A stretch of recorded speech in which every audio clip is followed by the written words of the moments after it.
Hello, it is Zendaya.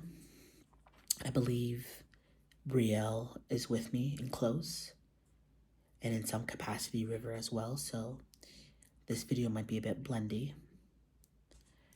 I wanted to speak to the video River had made the other day about his repressed childhood trauma, and myself being a trauma holder, I think it's important for me to share my 2 cents.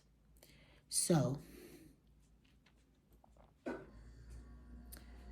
River had spoken about dissociating from the trauma, being invalidated about the trauma, and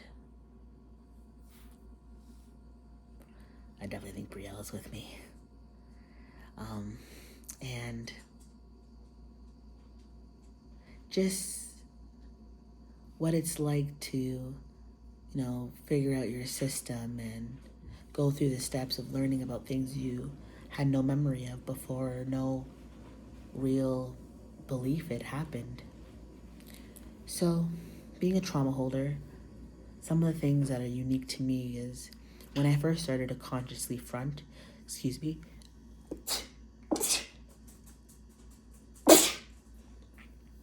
when I first started to consciously front and be aware of that I myself, Zendaya, are fronting, I was in the hospital, we were in the hospital, and I was having intense, explicit flashbacks. And if you don't know the difference between explicit and implicit is when you have like the 5 senses, what you see, what you feel, what you touch, what you smell. Maybe not all of them at the same time, but those would be what an explicit flashback is. You're having actual, physical elements of the trauma being flashed back to you. Whereas an implicit flashback, which is what River has and sometimes Buzz and the hypervigilance we experience, is the emotional aspects of how you felt during the trauma, from what I understand. And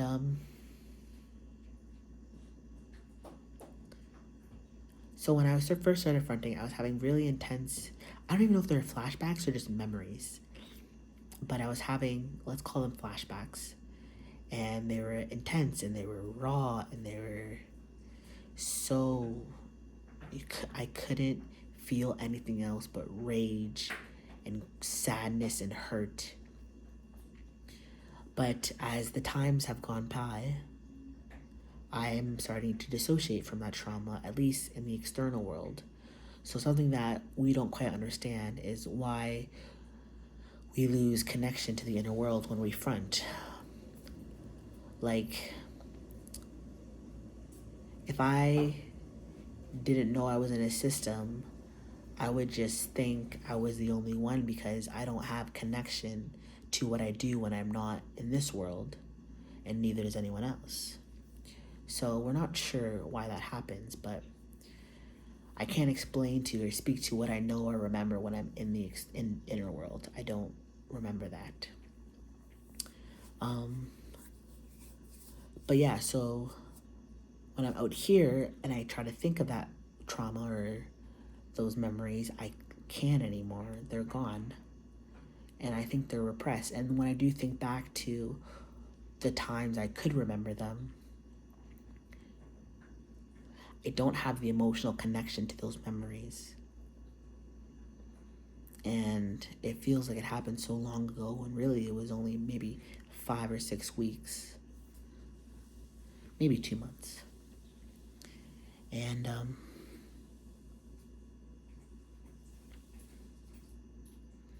feel like I lost myself. Of course I didn't want to be known for that trauma anymore. I wanted to get to know Zendaya and have people get to know Zendaya as a person, not just a trauma holder. And I feel like my ability to do that is now gone and lost. So it feels like I'm trying to finish an art piece without knowing what was already done. Another thing too is one of the things we would all like to do is process this trauma.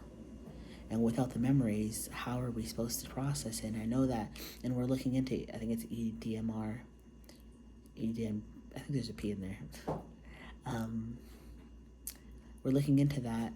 It'd just be easier to be able to relay these memories to my psychiatrist or my social worker.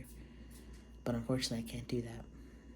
And I feel like I failed my system for that.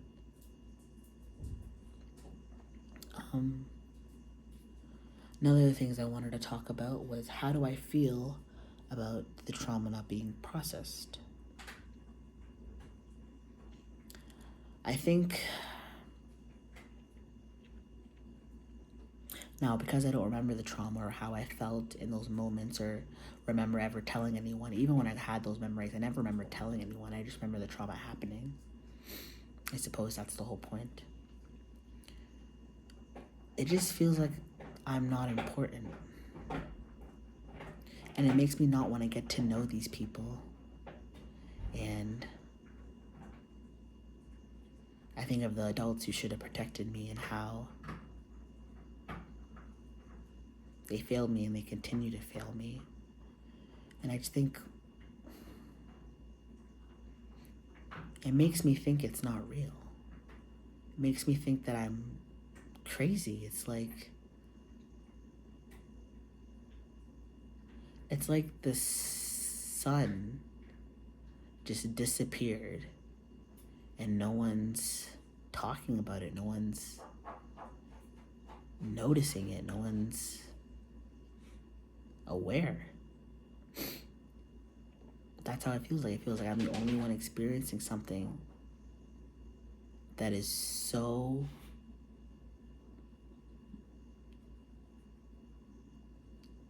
huge, so like unavoidable, and I am being forced to avoid it with the complicit silence.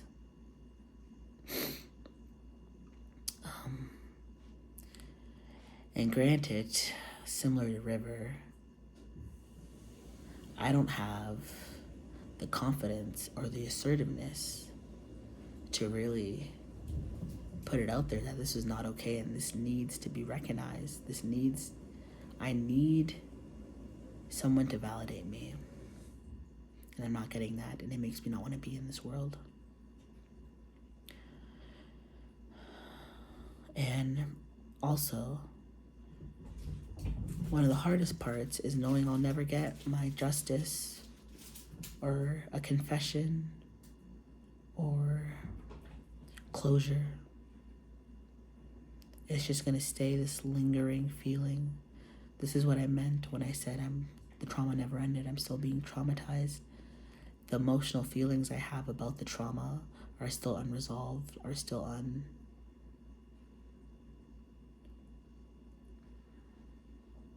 I don't think anyone's even said sorry.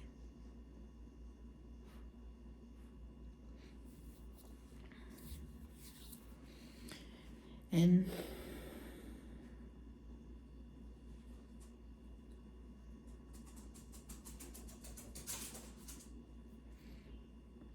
one of the things our mother had told us was, why didn't you tell me?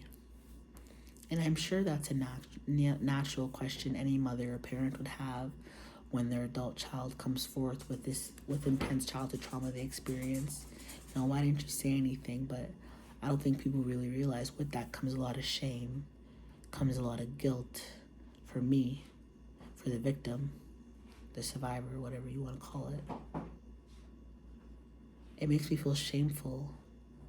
It makes me doubt myself and question, why didn't I tell anyone? Does that make me bad? Did I like it? But I wasn't the adult. And I remember telling people, I don't like this person, the abuser. I don't want to be around this person. And that would be shut down. I would be told, he's this person to you, you should love him. And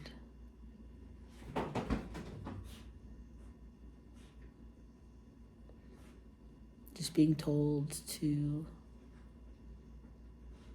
love the person that's doing such horrific things to you for no reason